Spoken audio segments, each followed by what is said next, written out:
Greetings all, Ferrari-Man 601 here. Welcome to Automobilista 2, and this, the Formula Ultimate Generation 2. What is this thing? Well, it is the AMS2 take on a 2022 spec Formula One car. It came out as a free update about 1 week ago as of the time of recording, and it's the first official look at a 2022 spec Formula One car that we have gotten in any main series sim. This is not a third-party add-on. There are very few, if any, third-party add-ons available for AMS2 at this time, such as the nature of the engine in this sim. But it's the first time that we've gotten official content trying to emulate the current raft of Formula One technical regulations. Radically different cars, of course, in the Formula One World Championship for 2022, taking big advantage of ground effect aerodynamics, really for the first time since the 1980s that we have seen this in Formula One. And so far, we're 3 rounds into the 2022 season, and we're seeing far and away that Ferrari are quick, and they have won 2 out of those first 3 rounds. But we're also seeing more competition up and down the order, and we're seeing these cars able to follow more closely through medium and high-speed corners, which is one of the reasons why these regulations were brought in. Gone are the long areas of turbulent air in the wake turbulence of these cars. They've been replaced with a big, powerful slipstream, and when paired with the use of DRS, which is still in use, that effect is extremely powerful. We have seen overtakes happen when an attacking car is quite a long way back. Obviously, DRS has to be within 1 second on track, but DRS use in the past has not necessarily meant overtaking was altogether possible. Now, with a big slipstream, as these cars do not have the big flow modifiers you see here on the side pods, they're all very clean and they're just following a continuous profile all the way from stem to stern. The turbulent air off of those flow modifiers and turning vanes is gone. The diffusers, the undertrays of these cars are much larger than they were in the past, and they're sending their turbulent air way up high above the front wing height of a following car, which means smooth laminar flow for a following car to interface with, but also a big slipstream. Add DRS into the equation. We've got ourselves a big opportunity for overtaking, even if you're not tucked up underneath somebody else's gearbox. So we're seeing these rules starting to pay off already in the early days of the 2022 championship. However, a big mystery for all of us has been, what do these cars actually drive like? How is it for the drivers?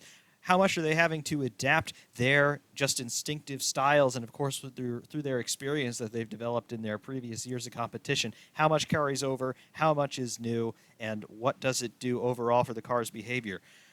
We're not going to be able to answer any of those questions really today because, well, this is just one team's interpretation of what these cars might be, and it's based on very limited data, of course, because cars of this type have only run in anger 3 times in all of world history so far. And of course, the performance characteristics and the performance data of these cars, very highly guarded trade secrets at the moment. None of the teams are going to really be willing to divulge all of the information about how these cars work. But we've got it in AMS2.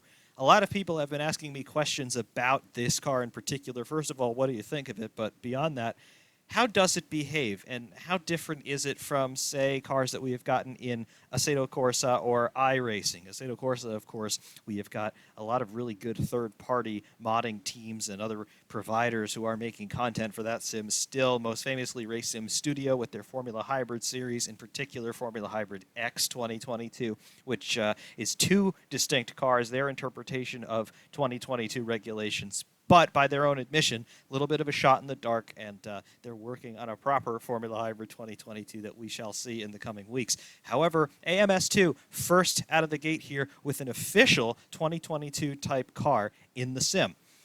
What is it? Well, first of all, we have got ourselves some specs here. AMS2, it's a very different sort of sim from Assetto Corsa or iRacing or R-Factor 2.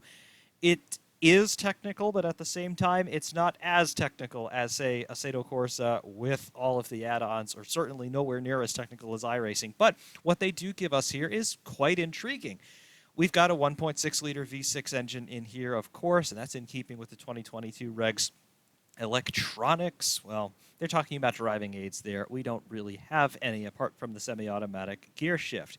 Onboard anti-roll bars. The car does have anti-roll bars. That means cockpit adjustable anti-roll bars. We don't have them. Adjustable turbo, yes. Single turbo out of the 1.6-liter V6. 995 horsepower. That's combined engine output and hybrid output. About 160 horsepower out of the hybrid systems on these cars. Boost button? No, that's a turbo wastegate override they're talking about. Onboard brake bias? Yes, in terms of cockpit adjustability. No headlights. Torque, 630 newton meters. Pretty healthy. DRS, yes, with rules. So DRS zones and things apply in race conditions. Pit limiter, yes.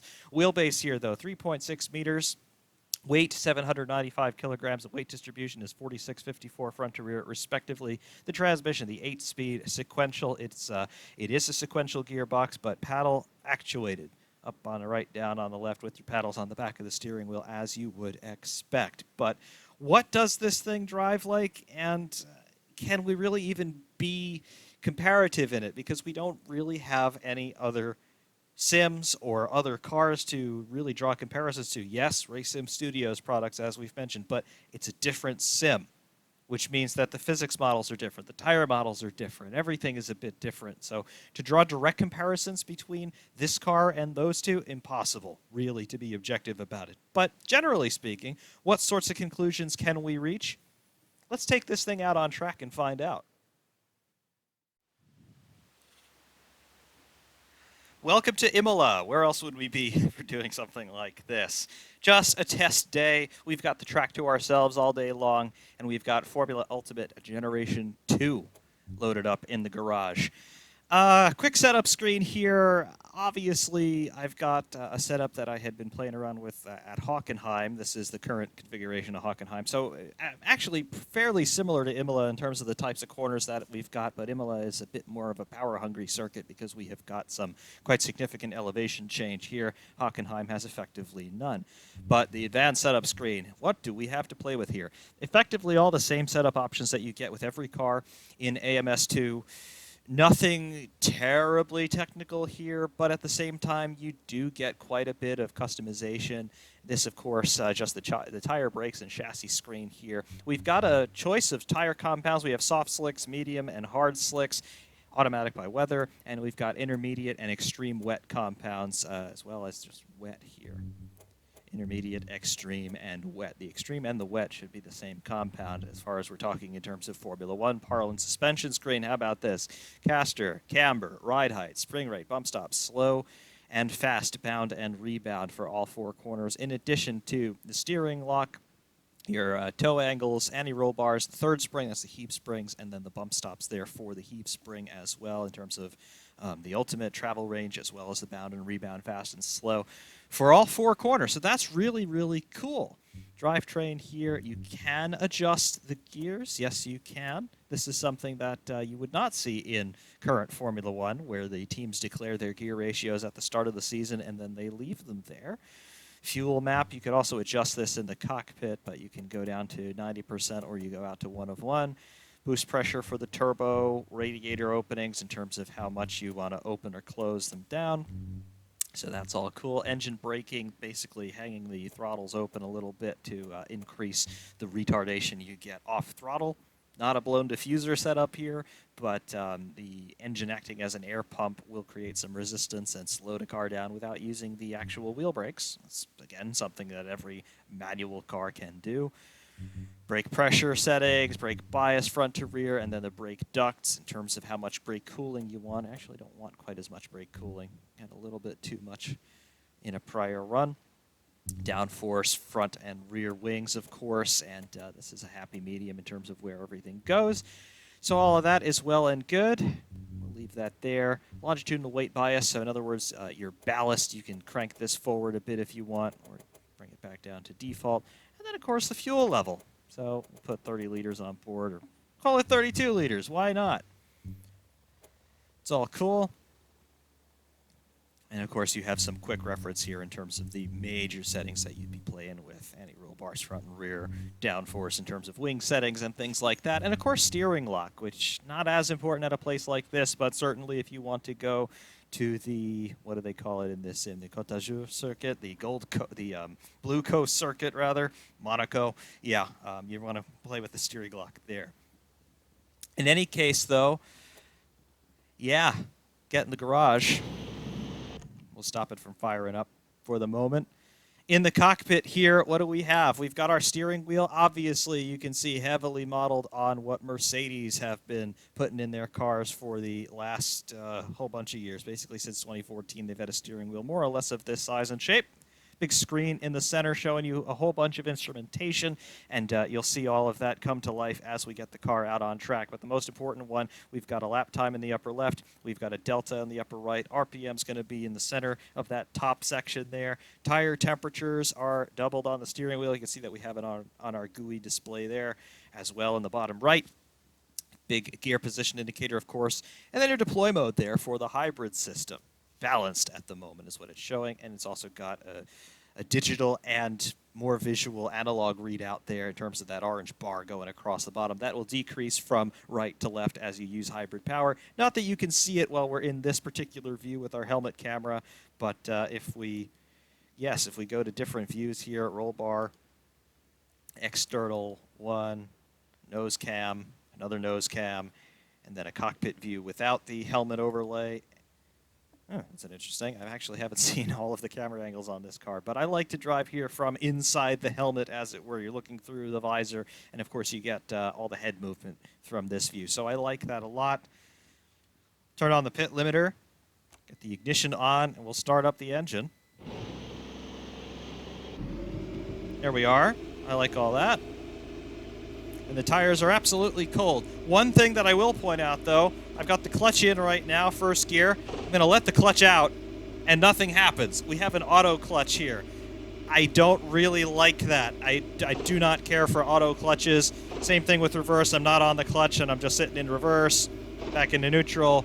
I don't like auto clutches. Please give us a manual clutch, because as I pull out, you'll see what it does. See, it just bounces the clutch, and it just sounds terrible, and I could do a much better job doing a manual clutch release, but it won't let me do one. We're on the pit limiter now. Bouncing off the limiter at 100 clicks. Off the limiter and on the track.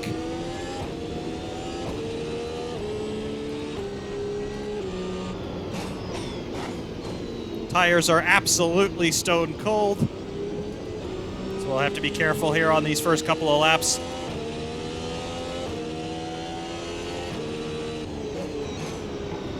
Have to get some heat into the tires and brakes.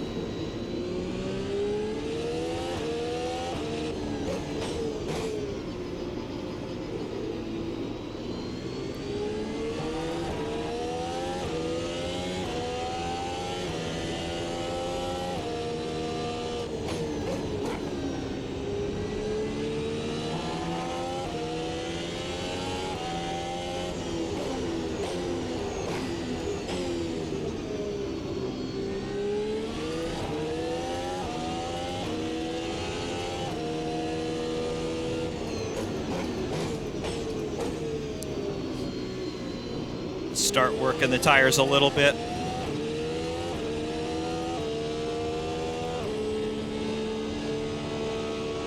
And get some heat into them.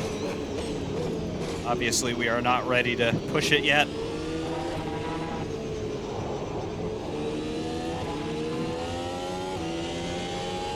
Just as the downforce comes onto the car, though, we'll be able, there's DRS, we'll be able to get some compression into the tires just from the downforce that comes in. And of course, as the brakes come up, that heat will start to radiate through the wheel and into the tire, and then help us warm up a little more. But you can see the understeer just on these cold tires for the moment.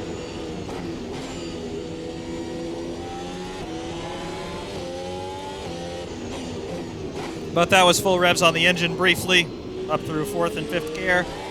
Full revs again.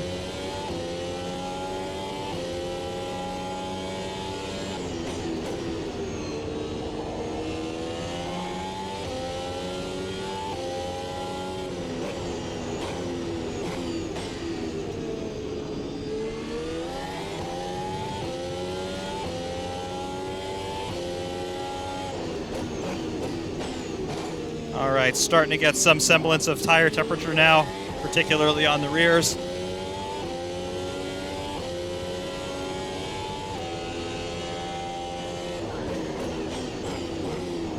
brakes are really up now.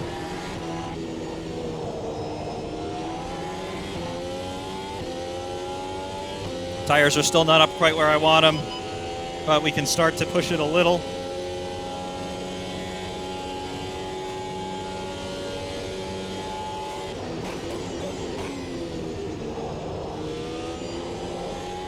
Tom Morello, some understeer still, but it's getting better. Into the Villeneuve chicane. Still that understeer. It will get better through every corner now, though. The tires are starting to switch on.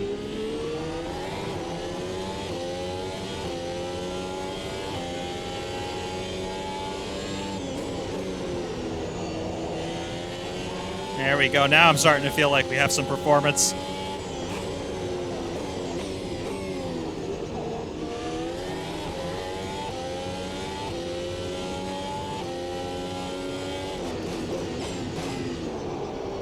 Still a little bit wanting to snatch that left front.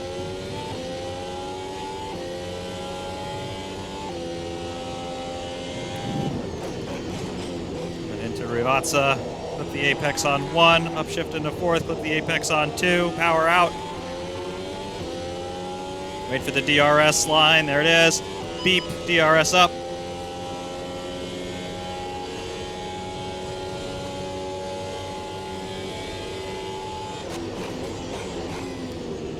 Starting to get some real good grip now. Tires are pretty much happy. The brakes are up.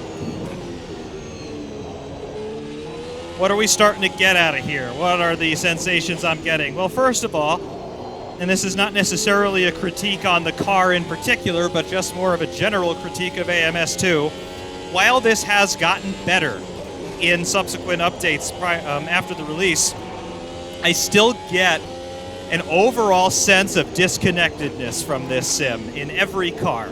It's just the way that it's handling the control inputs versus what it's outputting to me on the screen. There is just a little bit of a delay between what I do with my steering wheel and what the car does on the screen. And it's a global delay. It applies in every car, in every situation. Doesn't matter in terms of graphics settings. It's not a frame rate issue for sure. It's just a control issue. It's almost like the sampling rate in the sim is a little bit too slow. And it just contributes to this sense of I don't quite have 100% confidence in what the car is going to do. There is just enough of a delay. It is barely perceptible, but it is perceptible to me. Things are just happening a little bit behind the curve, and I don't like it. And to some extent, it spoils my experience in this sim. I do get okay feedback from the tires once everything does catch up with what I want it to do.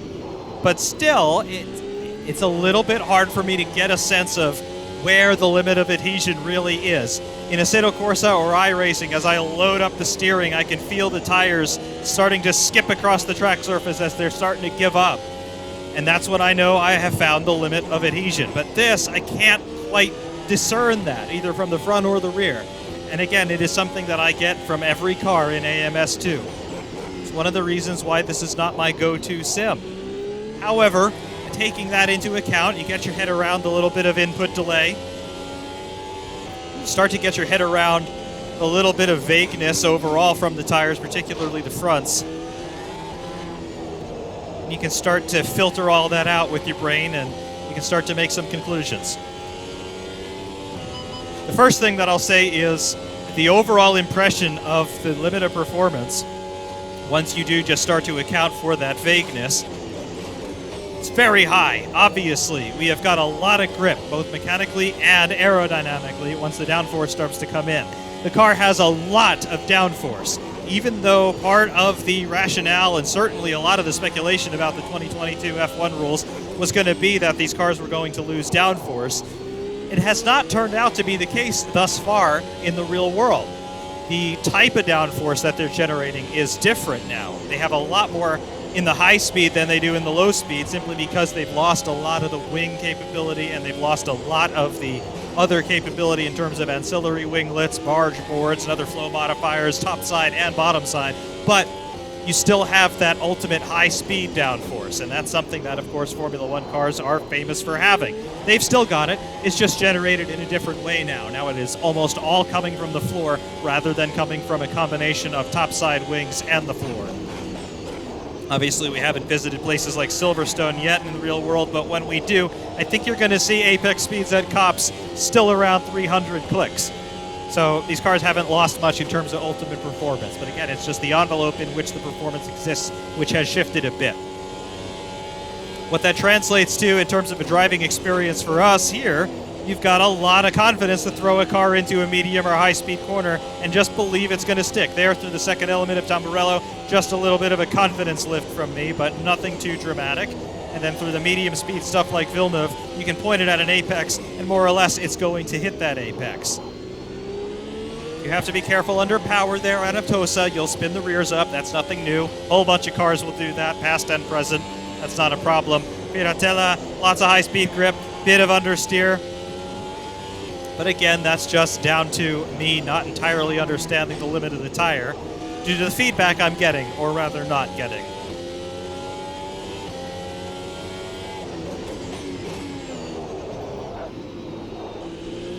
Back end tried to step away there into Variante Alta. Just control that.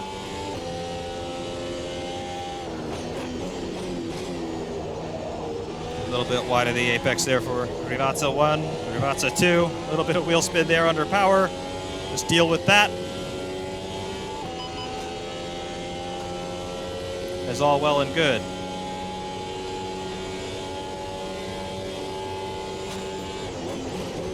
Braking performance, quite obviously. It's a Formula One car. It's going to be good. Slightly overdid my braking there, actually, but no lockups, no nothing, just a little bit of squirreliness from the rear.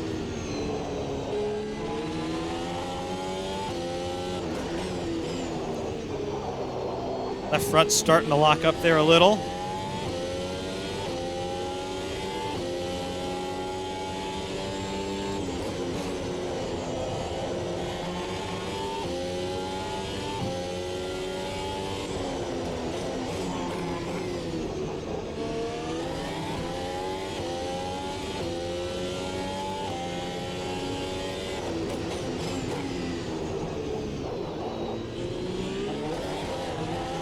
A little bit of wheel spin over the curbs. You'd expect that, not a problem.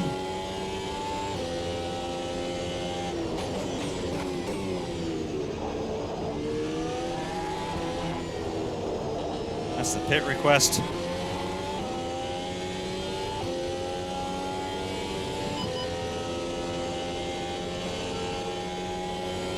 What I'm really doing here is hunting for my in-car adjustments, which I don't seem to have mapped, not a problem.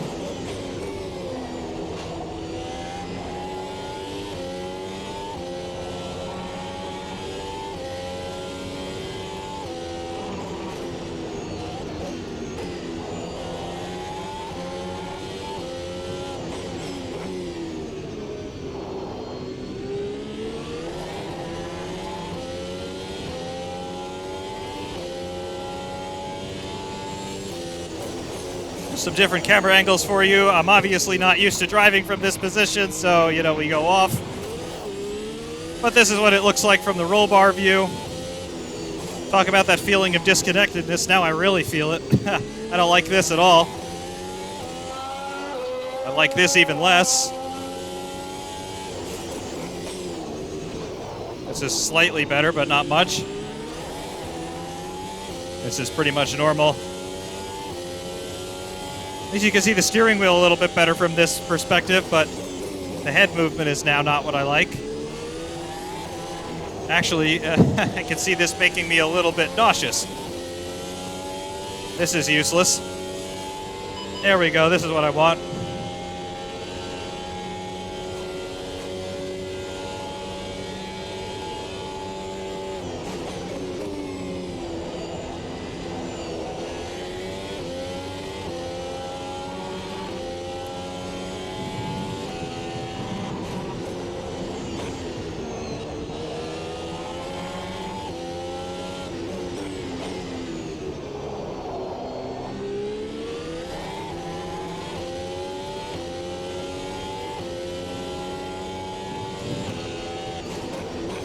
terms of everything else about the car, though, the gearbox is, well, it's a gearbox.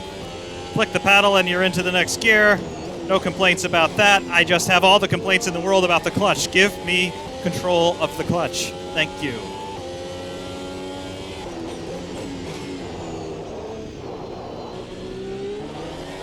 And then those of you who are active in iRacing or Assetto Corsa, first of all, iRacing, we've got the Mercedes W12 in that sim. Obviously the fastest car in the sim, as you would expect. This is not the W12 by any means. The W12, you turn the wheel, bang, it does exactly what you want, and it doesn't complain about it until the tires are rooted.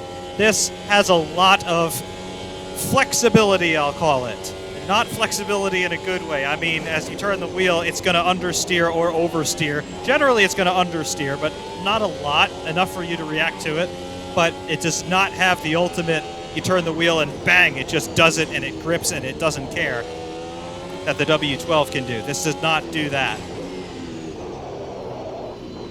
As you can see, sometimes it does get away from you.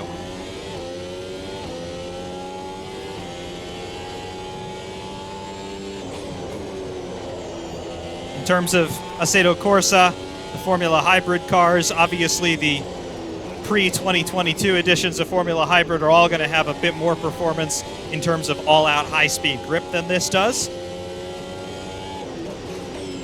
In terms of Formula Hybrid X, both variants of that car, they feel better to me. They just do. And it's not necessarily because they're faster, because I think this is actually the faster car when compared to those, but they feel better to me because Assetto Corsa just has a better tire model. And it doesn't have this input latency that I'm having to deal with all the time.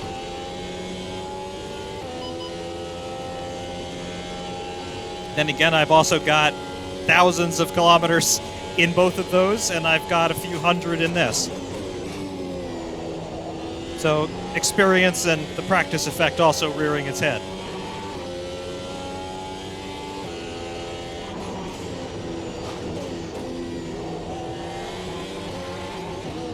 That was ugly. Ouch. I thought I had it under control. I didn't. However, this gives us an opportunity to talk about the damage model. What damage model? Car's totally fine.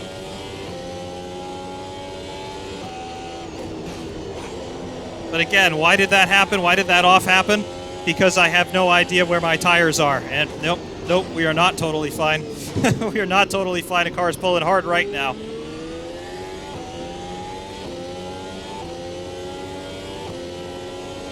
I'm really having to put some force in just to keep the wheel straight. It wants to turn hard right. We're pitting in. Yeah, interesting.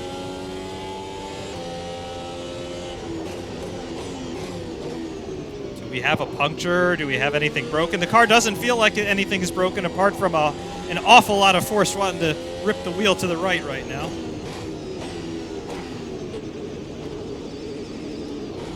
Yeah, what's the problem?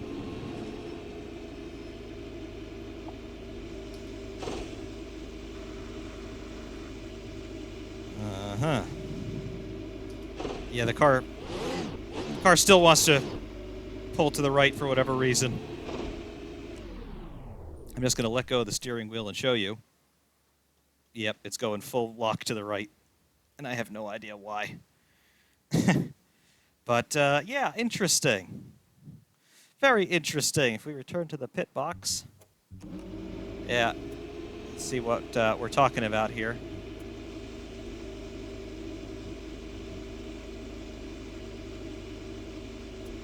Interesting, but there's our lap time at the moment, 1:17.580.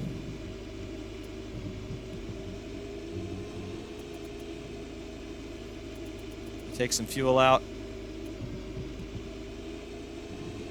Let's see, are we still going to have this wheel pulling hard right, or is it going to have fixed itself by this point? What do we have?